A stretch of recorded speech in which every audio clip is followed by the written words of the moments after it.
Magandang araw sa inyo mga chong. So ngayon nga ay mag-uumpisa na po tayo sa pagbibigay ng inuming tubig dito sa biik na pinanganak ng alaga nating inahin. So ika 23 days old na nila ngayon mga chong at ngayon lang po tayo mag-uumpisa sa pagbibigay sa kanila ng inuming tubig. Ganito po yung pamamaraan sa pagbibigay namin ng inuming tubig sa mga alaga naming biik mga chong. Ito ay para maiwasan po natin yung pagtatay ng mga biik.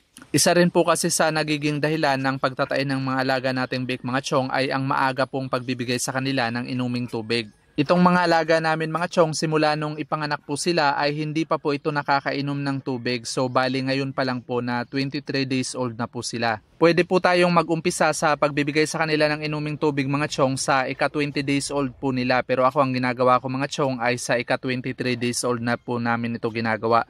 Yung iba naman na nakikita ko mga chong ay sa ika 14 days old po nung mga biik ay binibigyan na po nila ito ng inuming tubig. So makikita po natin dito mga chong na talagang magkakaiba po yung practice ng mga backyard hog raiser pagdating sa pagbibigay ng inuming tubig sa mga bagong silang na biik ng alaga nating mga inahin. Ginagawa po natin ito mga chong dahil sa una hanggang sa ikatlong linggo ng mga biik na ipinanganak ng alaga nating inahin ay masyado pa pong mahina at maliit yung sikmura nila. At nakadesenyo lang din po ito para mag-digest ng gatas ng inahin. At kalaunan habang nadadagdagan yung araw ng edad nila mga chong ay unti-unti po itong tumatatag hanggang sa kaya na po nilang mag-digest ng mga pellets na pangbiik. Pero dahil nga maliit pa po yung sikmura ng mga alaga nating biik ay hindi po natin sila binibigyan ng inuming tubig. Kumbaga kumakain po sila ng feeds na pangbiik mula sa ika 5 days old po nila at yung nagiging tubig nila mga chong ay yung mismong gatas na po ng alaga nating inahin. Sa ganitong pamamaraan ay talagang na-absorb nila yung mga nutrients na kinakailangan ng mga alaga nating biik para mas mabilis po silang lumaki.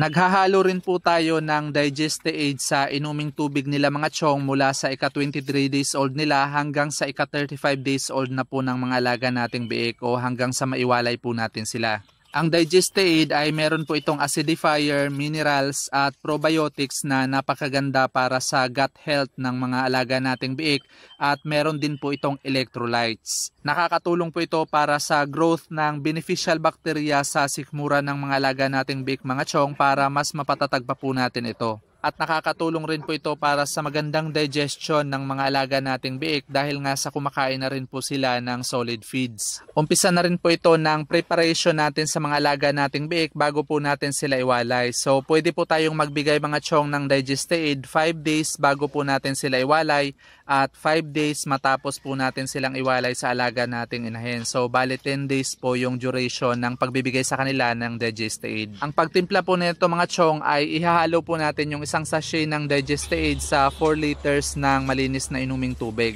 Saka po natin ito ilalagay dito sa nipple drinker na ikinabit natin dito sa kulungan ng mga alaga nating biik. Ayan, kapag may mga katanungan po kayo mga chong, paki-comment na lang po at susubukan po nating sagutin lahat yan dito sa comment section. Paki-follow and share na rin po ng mga videos natin para mas marami pa po tayong maabot at matulungan, lalo na yung mga nag-uumpisa pa lang din sa pag-aalaga ng inahin baboy. That's all for today's video mga chong. Thank you for watching and happy farming!